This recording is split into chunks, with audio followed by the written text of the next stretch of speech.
অনেক মজার সিরিয়াল। মা, পুষ্পা তোর কি হয়েছে? এখন সবার শোয়ার সময়, এটা কেমন ব্যাপার তোর? মা, আমার রুমে আমি আরাম করে ঘুমাইছিলাম, তারপর তখন আমার অনেক গরম লাগছিল, তাইলে তুই এসি চালু করতে। আরে এসি তো খারাপ হয়েছে, আমি তো আমার রুমে তোকে শুতাই দিব না, আর আমার রুমে আসার কথা ভাববিও না, নয়তো ব্যান্ড বাজায় দিব।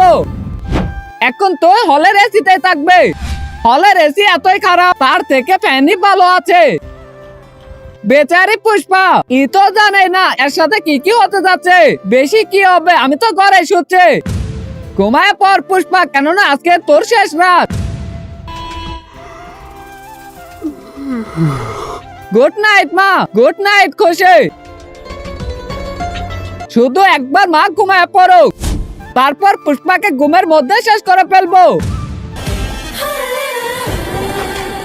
এটাই সঠিক সময় খুশি। Good bye Pushpa. এই বাড়িতে আমার শুধু রাজ হবে, আর তুই থাকবি না।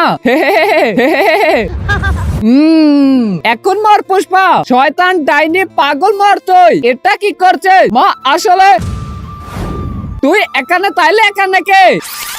পুষ্পা, এত গরমের মধ্যে তোকে দেখতে ভালো লাগছে না, চল আয় আমার রুমে এসে ঘুমায় পড়। তার আগে নেইমারকে ভালোবাসা লাইক করো, মেসিকে ভালোবাসা লাইক সাবস্ক্রাইব দুইটাই করো, দেখবো কে জিতে।